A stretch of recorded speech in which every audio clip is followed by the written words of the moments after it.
The laughter wasn't kind. It never was.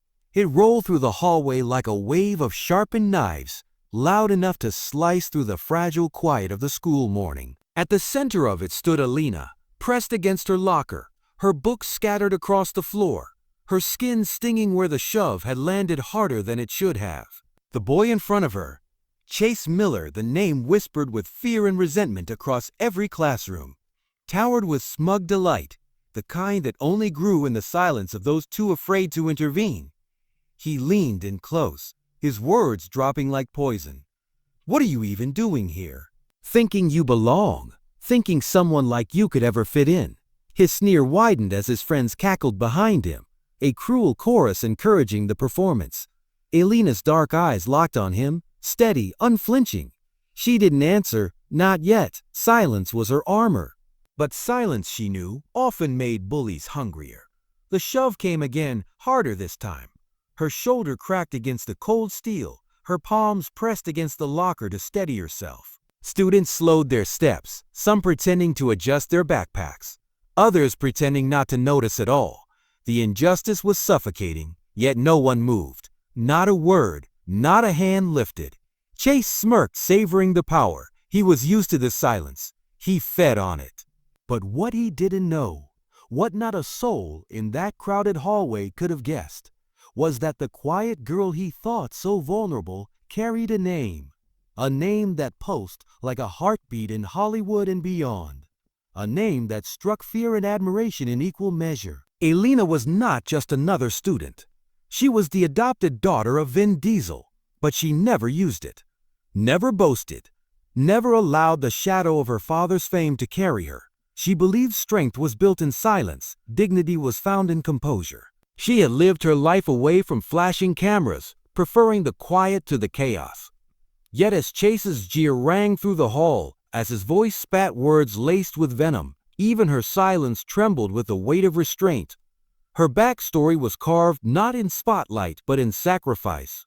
She had come into Vin's life, not as a starlet, not as a publicity stunt, but as a scarred child from a broken system. She remembered the smell of dust and old carpet. She remembered nights when the silence was not peace, but a hollow echo of being forgotten. Until him, Vin had seen her when others didn't. He had noticed the fierce determination in her eyes, the strength coiled like a spring inside her small frame. He had wrapped her in a world of family dinners, of unconditional protection, of whispered encouragements that told her she was more than her past. He had shown her that dignity was not in the loudness of your voice, but in the stillness of your soul. And from him, she had learned restraint. From him, she had learned that the truest strength needed no announcement. But Chase couldn't see that. All he saw was a quiet girl, skin darker than his, eyes that refused to flinch, and silence that mocked his attempt at dominance. He mistook her calm for weakness, her composure for defeat. And so he pressed further, words dripping with cruelty. "You think staying quiet makes you brave. Nah, it just makes you easy. And trust me, no one's coming to save you." Around them, the silence deepened. A teacher walked past, eyes flicking briefly toward the scene, then away, retreating into the sanctuary of indifference. Alina caught the shift, the hesitation, and felt the sting of abandonment sharpen inside her chest. The weight wasn't just Chase, it was everyone who watched and chose silence.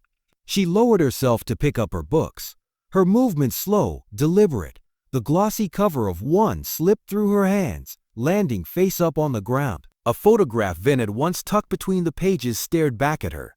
Him holding her hand at a premiere, the crowd behind them blurred in dazzling lights. She paused, her fingers brushing over his steady smile. Chase noticed. He bent down, snatched the photo, and waved it in the air. Well, Daddy's little princess. What is this, huh? Some wannabe model shot? Don't tell me you're dreaming of being somebody." Alina's jaw tightened. She wanted to rip it back, but she didn't move. Her father's words echoed in her head, as steady as his hand had always been on her shoulder. "Power is not in your fists. Power is in what you choose not to do." Chase tore the corner of the picture, just enough to make the watching crowd gasp under their breaths. Oops. Something inside Alina shifted then. Not anger, but resolve. The kind that was carved not from rage but from patience, the patience of someone who had survived worse than this boy could ever imagine. Her silence was no longer retreat. It was coiled power, waiting for the right moment to strike. The hallway felt heavier, the air thick with expectation. Chase mistook the stillness for victory. He leaned closer, whispering so only she could hear. "Nobody cares about you, not your friends, not your teachers, not whoever this is in the photo, you're nothing." But as he dropped the torn paper onto the floor, something remarkable happened. A boy from the back, quiet, unassuming, someone no one ever noticed, stepped forward. He bent down, picked up the photo, and carefully brushed the dust from its surface. He didn't hand it back to Alina. Instead, he held it in his hands, staring at the face of the man in the picture. His eyes widened. His voice cracked, but it carried. "That's Vin Diesel." The words rippled like lightning through the hallway. Heads turned, whispers rose. A sudden shift cracked through the silence, as if the air itself remembered to breathe. Chase froze, his smirk faltering. His friends exchanged uneasy glances, their laughter shriveling into stuttered silence. The weight of the name hung heavy now, undeniable. Vin Diesel. The man who had commanded screens, who had embodied strength and loyalty, who was known not just for action, but for his unwavering devotion to family. And here stood his daughter, small in stature but unbreakable in presence. Alina lifted her gaze, her silence now a force that pressed against Chase's chest harder than any shove could. She didn't need to speak. The weight of who she was, and who had raised her, spoke louder than any retort. Chase's hand dropped to his side. The crowd's eyes burned into him, judgment heavy and merciless. The power had shifted. His cruelty no longer looked like dominance. It looked like desperation. Alina finally spoke, her voice low, steady, unshaken. "Strength isn't about making others smaller. It's about standing taller without pushing anyone down." The words hung in the air, echoing through the stunned silence. For the first time, Chase had no reply. His friends began to step back, their loyalty dissolving like mist. The crowd parted, no longer silent in complicity, but silent in awe. Alina bent down, picked up her books with calm grace, and tucked the photo gently between the pages. She walked past Chase, her posture tall, her dignity intact.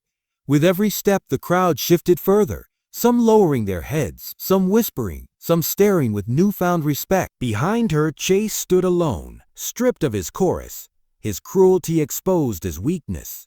His face burned, not from anger but from shame.